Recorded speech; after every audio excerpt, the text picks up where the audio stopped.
बिस्मिल्लाहिर्रहमानिर्रहीम, अस्सलाम वालेकुम नाज़रीन। आप यूट्यूब चैनल देख रहे हैं, मैं इमरान खान हूँ। जो सबसे बड़ी खबर है वो ये है कि जो अडियाला जेल के अंदर इमरान खान साहब की मुलाकात नहीं हो रही थी, वो मुलाकात हो गई। और वो मुलाकात भी हुई छुट्टी के दिन, एतवार वाले दिन। यानी ऐसा लगता है कि इस हुकूमत को ये एस्टेब्लिशमेंट बार बार ये बावर करवाना चाहती है कि तुम्हारी औकात कुछ नहीं है। हुकूमती मुज़ाकराती कमेटी ने जब हाथ खड़े कर दिए और उन्होंने कहा जी हम वाकई मुलाकात नहीं करवा सकते, यानी मुझे तो ऐसा लगता है कि जैसे हुकूमती मुज़ाकराती कमेटी ने जब ये दावा किया था अपोजिशन की मुज़ाकराती कमेटी से बातचीत करते हुए 2 तारीख को कि आपकी हम इमरान खान साहब से मुलाकात करवा देंगे, तो शायद एस्टेब्लिशमेंट ने उसको माइंड किया और फिर इतना रगड़ा दिया इस मुलाकात के लिए अपोजिशन को और हुकूमत को कि दोनों को पता चल गया कि हुकूमत के पल्ले कख नहीं है। यानी ये बात अब अपोजिशन को भी पता चल गई है कि ये हुकूमत कुछ नहीं बेचती, इनके पल्ले कख नहीं है।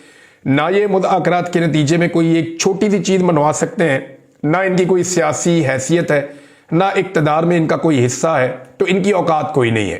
ये बात अपोजिशन को पता चल गई है। दूसरा, इस अमल से ये भी हुकूमत को बता दिया गया कि जनाब आप टके टोकरी है, आपकी कोई औकात नहीं है। चाहे मरियम नवाज कहें कि मैं जेल के अंदर हीटर भी बंद कर सकती हूँ और खाना भी बंद कर सकती हूँ, लेकिन औकात इन लोगों की कुछ नहीं है। और जिस वक्त एस्टेब्लिशमेंट को समझ आई कि अब इमरान खान साहब की मुलाकात करवाना ज़रूरी है, तो फिर एतवार वाले दिन दरवाजे खुल गए दोबारा से जेल के, जो दरवाजे नहीं खुल रहे थे पिछले पूरे हफ्ते में।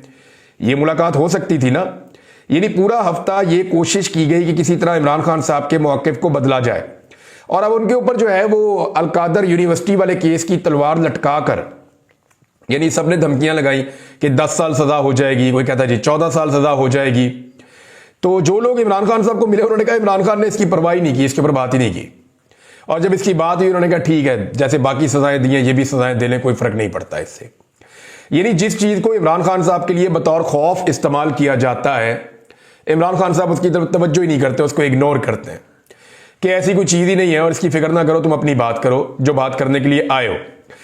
तो हुआ ये जनाब के रात को 2 बजे, यानी एतवार की रात, हफ्ते और एतवार की जो दरमियानी शब है, रात को 2 बजे के करीब पाकिस्तान तहरीक इंसाफ के लोगों से रब्ता किया गया और उन्हें इन्फॉर्म किया गया कि जनाब इमरान खान साहब से आपकी मुलाकात है, तो कल आपने बराए मेहरबानी अडियाला जेल में एतवार वाले दिन, छुट्टी वाले दिन, इन्होंने पूछा छुट्टी वाले दिन, छुट्टी वाले दिन ही आ जाइए, आपकी मुलाकात है इमरान खान साहब से। तो अब क्योंकि आपको पता है आजकल धुंधों वाले दिन है और रस्तों में धुंध भी होती है, उसकी वजह से हामिद खान साहब नहीं पहुंच सके। पूरी कोशिश की सलमान अकरम राजा साहब ने, वो इस्लामाबाद में तो एंटर हो गए लेकिन मुलाकात तब तक ख़त्म हो चुकी थी, वो भी नहीं पहुंच पाए क्योंकि धुंध की वजह से आपको दूर से आना हो तो आप, सड़कें उस तरह खुली हुई नहीं होती ना, आप वैसे वो ट्रेवल कर सकते हैं, तो गाड़ी भी आप तेज़ नहीं चला सकते, तो रिस्क तो रहता है। तो जो मुझे बताया पाकिस्तान तहरीक इंसाफ के लोगों ने कि धुंध की वजह से हमारे 2 लोग उस मीटिंग के अंदर शामिल नहीं हुए। लेकिन सबसे पहले उन्होंने कहा जी कि अली अमीन गंडापुर वज़ीर आला खैबर पख्तूनख्वा पहुंचे, उनके लिए एतवार वाले दिन अडियाला जेल का दरवाज़ा खोला गया और हुकूमत जो है वो सांपों के ऊपर लौट रही थी, हुकूमत जो है वो अंगारों के ऊपर बैठी हुई है कि जनाब हमने पूरा जोर लगाकर देख लिया, हम इमरान खान की 10 मिनट की मुलाकात नहीं करवा सके, और जिस वक्त हमारी बस हो गई तो ये मुलाकात जो है वो अब करवा दी गई है। तो इसमें हुकूमत बेचारी की बेबसी भी आपके सामने आ गई।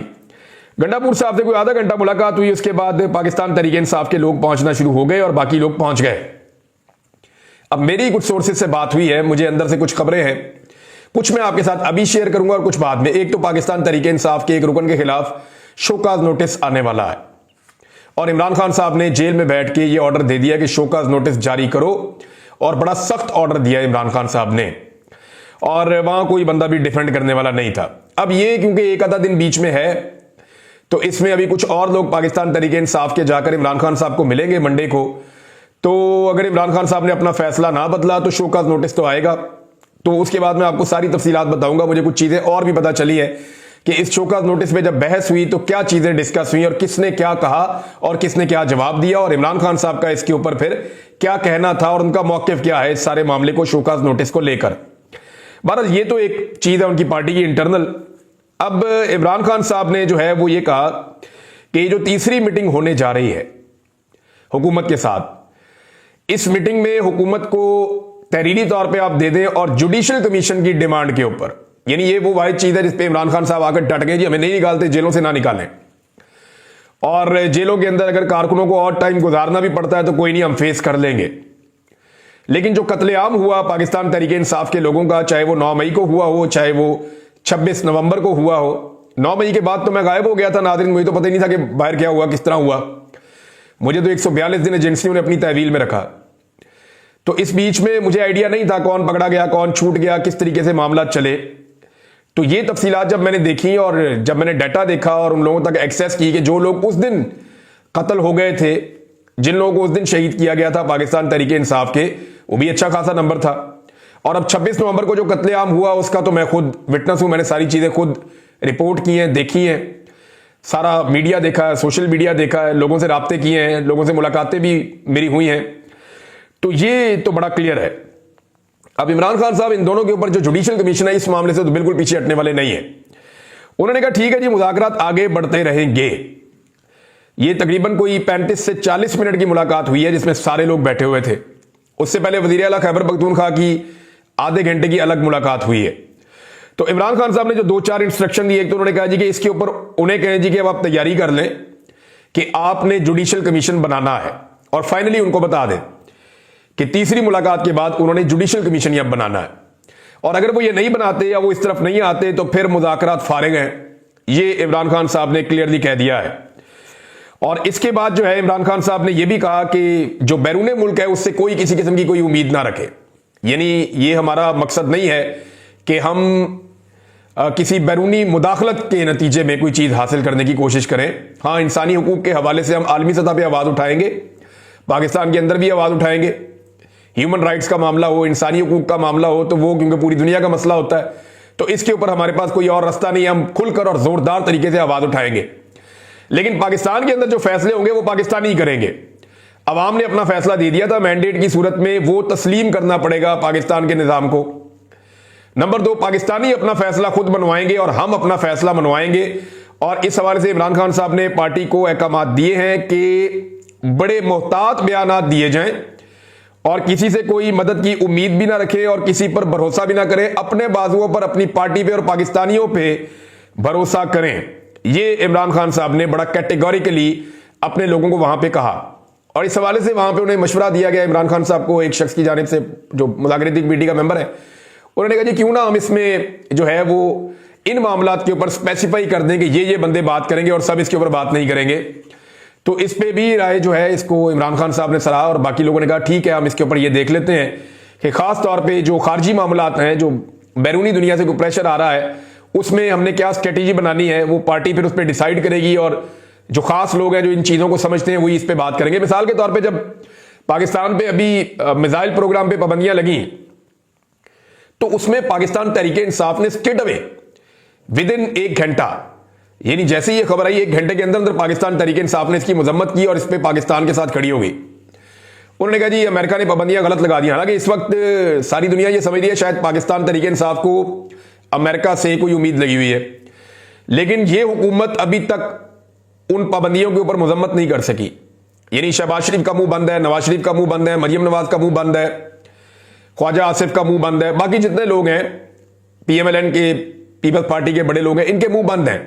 खुलकर इन्होंने अमेरिका की मुखालफत नहीं की उन पाबंदियों के बाद। लेकिन पाकिस्तान तहरीक इंसाफ ने, जिसको पंजाबी में कहते हैं पैंदी सट्टई, यानी जैसे ही हुआ वैसे ही पाकिस्तान तहरीक इंसाफ ने उसकी मुखालफत की और इस बात की परवाह नहीं की कि इसमें अमेरिका क्या सोचेगा या उनके तासुरात क्या बनेंगे। उन्होंने कहा नहीं जी, मुल्की मफाद का मामला है। ओवरसीज पाकिस्तानियों से जब मैं बात करता हूं कि आप जो कर रहे हैं इससे पाकिस्तान को क्या नुकसान हो सकता है, तो वो कहते हैं जी इतना सा नुकसान भी पाकिस्तान को हम नहीं होने देंगे। जब हम अपने मुतालबात लेकर जाते हैं या अपनी चीजें सामने रखते हैं मगरबी ममालिक के या उनके हुक्मरानों के या अक़वाम मुत्तहिदा के या इंसानी हुकूक की तंजीमों के या उनकी कांग्रेस के या उनकी पार्लियामेंट के, जब अपनी चीजें हम उनके सामने रखते हैं तो हम इस बात पे जोर देते हैं कि ये पाकिस्तान ने नहीं किया और पाकिस्तान की रियासत इसके लिए रिस्पॉन्सिबल नहीं है। हां, चंद लोग हैं जिन्होंने रियासती ताकत को इस्तेमाल करके जुल्म, जबर और फस्तायत का बाजार गर्म किया और इंसानी हुकूक की धज्जियां उड़ा दी और कत्लेआम किया पाकिस्तान में 2 मरतबा।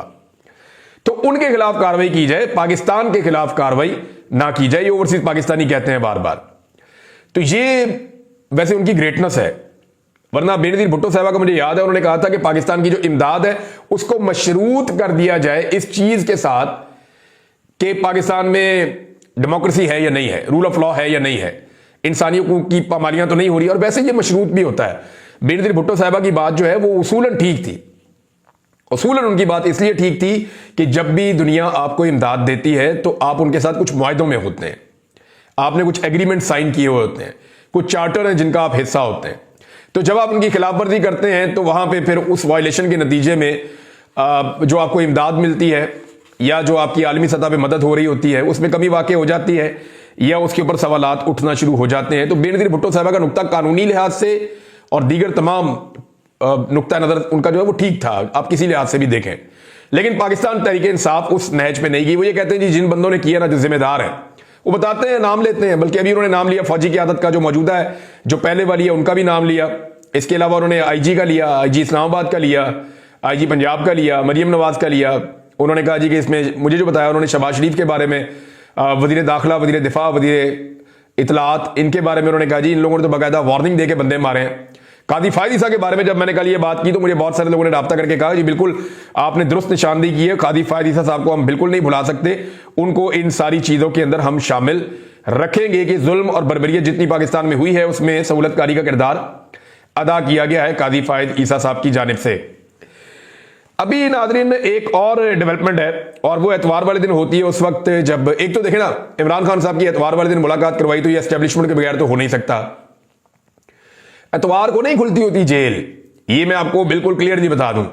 IG जेल खाना जात आ सकता है, जेल खाना जात का मिनिस्टर आ सकता है, अदरवाइज जेल नहीं खुलती होती एतवार वाले दिन। ये जेल के मैनुअल, इसके उसूलों के खिलाफ है। इरफान सिद्दीकी ने क्या कहा था, उन्होंने कहा जी जेल मैनुअल के खिलाफ तो हम PTI की मुलाकात नहीं करवा सकते, तो एतवार वाले दिन तो मैनुअल में मुलाकात है ही नहीं कहीं पे भी। तो ये उनको एक्चुअली जो ये समझना पड़ेगा ना, पाकिस्तान की पॉलिटिकल पार्टीज को भी, PMLN को समझना पड़ेगा कि उनको कितनी जिल्लत मिल रही है इस सारे के अंदर। इरफान सिद्दीकी साहब एक सीनियर सहाफी भी रहे हैं, नवाज शरीफ के सीनियर करीबी साथियों में से हैं। अब उनको कितनी शर्मिंदगी होगी, उन्होंने अपने मुंह से खुद कहा कि जी जेल मैनुअल के खिलाफ हम मुलाकात नहीं करवा सकते, एतवार वाले दिन मुलाकात करवा दी। अब ये कौन सा जेल मैनुअल है? तो एक्चुअली उनको ये पैगाम दिया जा रहा है कि आप लोगों की औकात कोई नहीं है। तो इस बात को समझें, सारे मिलकर बैठें और जो बार बार सियासतदानों की औकात को जीरो करने वाली एस्टेब्लिशमेंट है उसको उसके असल किरदार के अंदर भेजें और आप सारे मिलकर किसी तरह पाकिस्तान को मिलिट्री एस्टेब्लिशमेंट के चुंगल से आजाद करवा दें। आप जब डेमोक्रेसी होगी ना, ये मुल्क बिल्कुल ठीक हो जाएगा। आप यानी इख्तलाफात तो रहते हैं ना, इख्तलाफात तो खत्म कभी भी नहीं होते और वो हमेशा रहेंगे भी। लेकिन अगर कोई चोर उचक्का है, कोई लुटेरा है, कोई बेईमान है, आप ये समझते हैं, लेकिन फिर भी अगर सारे मिलकर बैठ जाएं और पाकिस्तान के लिए एक अच्छा काम कर दें तो वो यही हो सकता है कि आप एस्टेब्लिशमेंट का सियासत में से रोल खत्म कर दें। इसमें जनाब एक स्टेटमेंट आया है फैसल वाडा का, उसमें उन्होंने दावा किया है। अच्छा देखें, फैसल वाडा को कैसे पता कि 190 बिलियन पाउंड वाला जो केस है उसमें इमरान खान साहब को सजा हो जाएगी?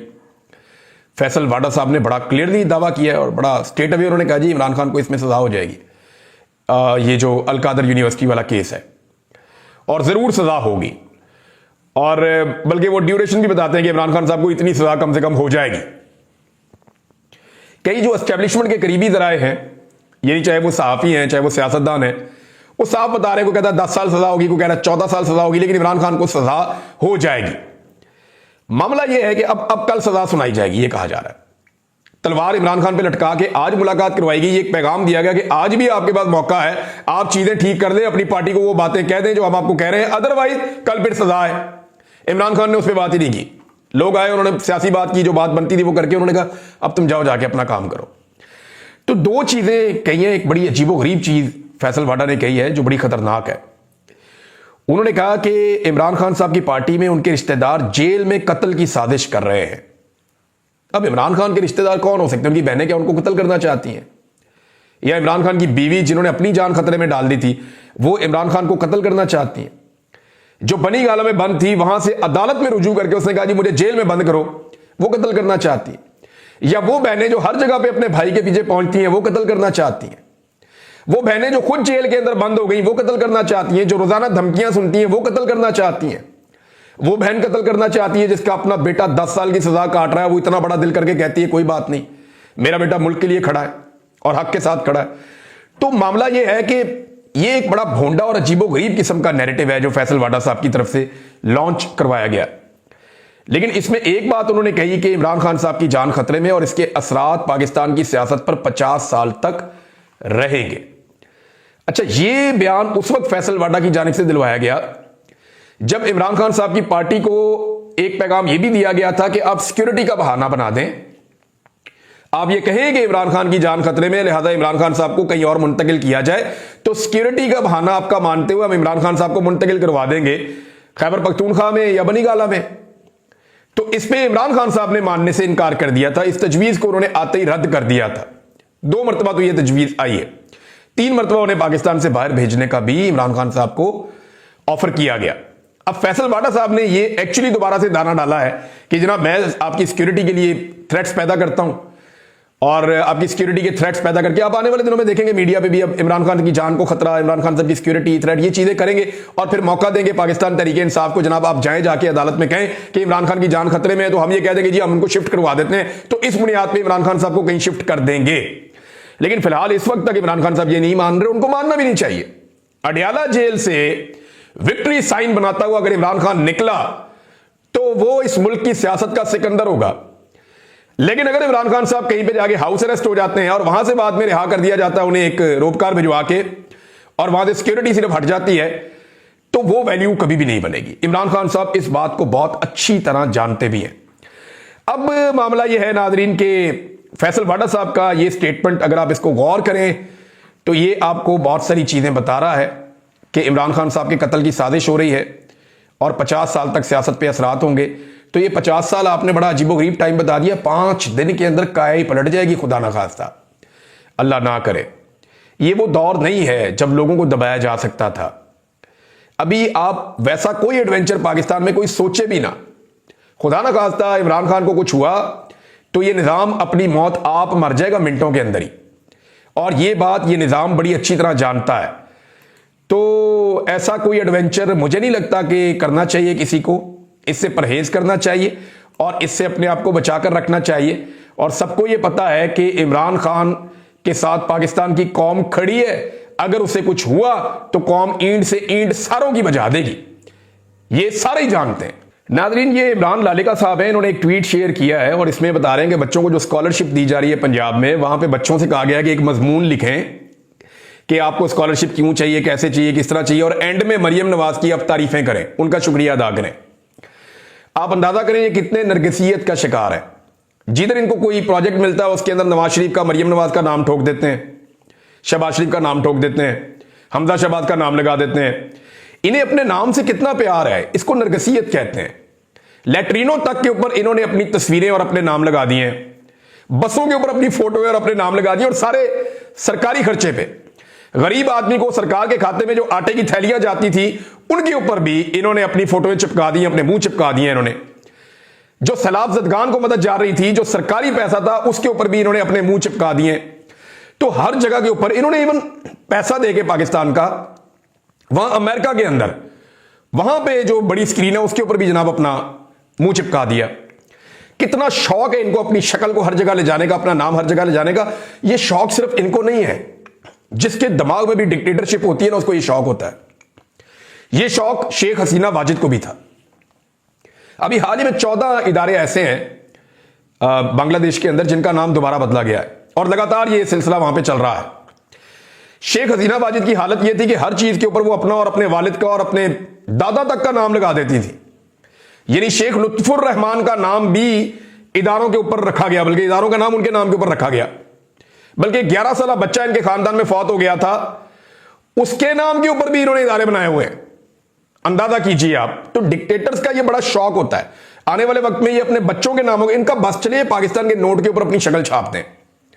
लेकिन इस तरह के डिक्टेटरों का अंजाम क्या होता है वो आपने हसीना वाजिद का भी देख लिया, आपने बशार का भी देख लिया, उससे पहले आपने श्रीलंका के अंदर जो हालात देखे वो भी आपके सामने है। तो दुनिया भर में ऐसे डिक्टेटर्स का अंजाम भी कुछ अच्छा नहीं होता जो नरगिसियत का शिकार होते हैं। तो ये लगातार जनाब नरगिसियत का शिकार है। एक नाजरीन शहबाज गिल साहब ने, अहमद नूरानी साहब ने और मुझे कुछ सोर्सेज ने फोन करके भी कुछ चीजें बताई हैं मेरे हवाले से, और उन्होंने मुझे ये कहा कि कुछ लोगों ने ट्वीट किया, कुछ लोगों ने वीडियो की, कुछ लोगों ने मुझे फोन किया। उन्होंने कहा कि इमरान साहब आप बड़े केयरफुल हो जाएं दोबारा से, आपके पीछे पाकिस्तान का इंटेलिजेंस ऑपरेटर्स काम कर रहा है और वो आपको अब नहीं छोड़ेंगे, वो आपको टारगेट करेंगे, उन्होंने मुझे ये कहा। तो हाँ, मैं एक चीज़ आपको क्लियर कर देता हूं कि मेरी अक़वाम मुत्तहिदा के साथ कुछ ईमेलिंग हुई थी। मैं नॉर्मली ईमेल नहीं करता, मुझे ये ईमेल करने में और ये आईटी में उतना अच्छा नहीं हूं। मैं वैसे राब्ते में रहता हूं डिफरेंट सोर्सेज के ज़रिए से, लेकिन मैं ईमेल नहीं करता नॉर्मली। हाँ, लेकिन मैंने कुछ ईमेल्स की हैं जो मुझे, क्योंकि बाकायदा ईमेल्स मुझे की गई, तो फिर मैंने उस पर वापस जवाब दिया। तो वो मेरी अक़वाम मुत्तहिदा के साथ और एक दो आलमी इदारों के साथ मेरी ईमेलिंग हुई थी। अब कुछ लोग ये क्लेम कर रहे हैं कि वहाँ पे कोई ब्रीच हुआ है और वहाँ से कोई इंफॉर्मेशन निकली है, पाकिस्तान की कोई इंटेलिजेंस एजेंसियाँ उन तक वो पहुंची हैं और वो इंटेलिजेंस एजेंसियां मेरे खिलाफ कोई एक्टिविटी करना चाहती हैं। तो ये सिलसिला नया तो नहीं है ना, तो ये पहले भी चलता रहा है और अगर खुदा ना खास्ता ये आइंदा भी चलता रहेगा तो इससे क्या सोच बदल जाएगी किसी की, या इससे क्या मेरी राय तब्दील हो जाएगी? अभी तक तो नहीं हुई। मैं पूरा का पूरा ही तब्दील हो गया हूं ये राय मेरी नहीं तब्दील हुई, राय तो वही है जो है, तो राय ऐसे थोड़ी तब्दील हो जाएगी। अब तक के लिए इतने अपना ख्याल रखिएगा, अपने इस चैनल का भी। अल्लाह हाफ़िज़।